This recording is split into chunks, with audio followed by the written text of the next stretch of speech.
through yourself, I would like to ask the Honorable Finance Minister, after the withdrawal of regulatory forbearance in 2015, the RBI conducted a detailed asset quality review, and this led to various adverse consequences for the MSME sector. So I would like to know through yourself, sir, when the government is planning to conduct asset quality review again, and what steps they are taking so that the MSME sector is not affected in the future. Thank you. Sir, during the corona, we took several steps in order that the MSME gets immediate relief, inclusive of changing the definition. And since 2019, there have been several restructuring formulae given to MSME, and that has been conducted by the RBI under the RBI's guidelines. The stress in case of MSME was addressed through the emergency credit guarantee liquidity scheme that we offered, and it saw a great response from the MSMEs themselves. And that scheme is now being expanded to 1.5 lakh crores more.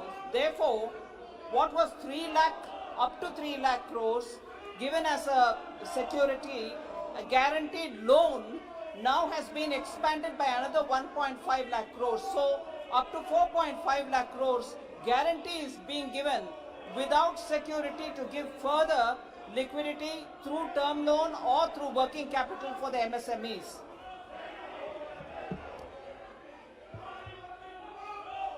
माननीय सदस्य आप पूछना चाहते हैं? Yes, sir. Second question. Ji.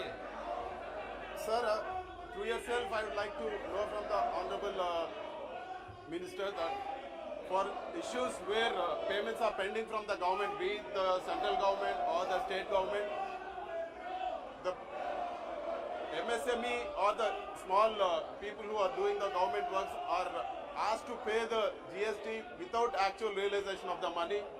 So this is leading to a serious financial crunch for the companies, and their inability to pay when the payment is pending from the government, and their inability to pay the GST is leading to a lot of penalties and cases. So I would like to know from the Honorable Finance Minister, for instances where payments are pending from the government, is there any proposal from the government where they are exempted from paying the GST? Because if the government himself is not paying the GST and just the billing is done, so I think it is not wise to ask the MSME or the people who have done the government contracts to pay the GST. Thank you, sir. Sir, Honorable Member has raised a very important issue, sir. The issue of government dues to the MSMEs is a very critical issue, and the MSME ministry, I remember Honorable Minister Gadkari ji also speaking to me about it with great concern.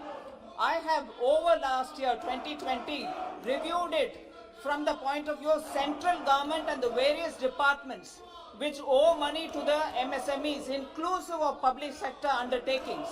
We have made sure that the standard as per rule 45-day be not crossed and all dues be paid from the government side for the MSMEs.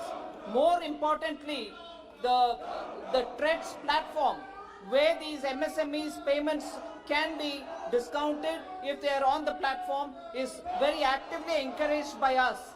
Of course, as regards GST, it is the GST Council which will have to take a response and a call on how they would want the states also to get into this scheme of things, so that MSME and their dues, because when we say government dues, they are not just central government's dues, they are not just central government public sector undertaking dues, they are also dues from state governments and state-owned public sector undertakings. So as far as the central government, we have taken this position that any pending payment will have to be given within 45 days, and I'm personally monitoring it. However, as regards GST payment, the GST Council is the final authority, and it is they who have to take a call.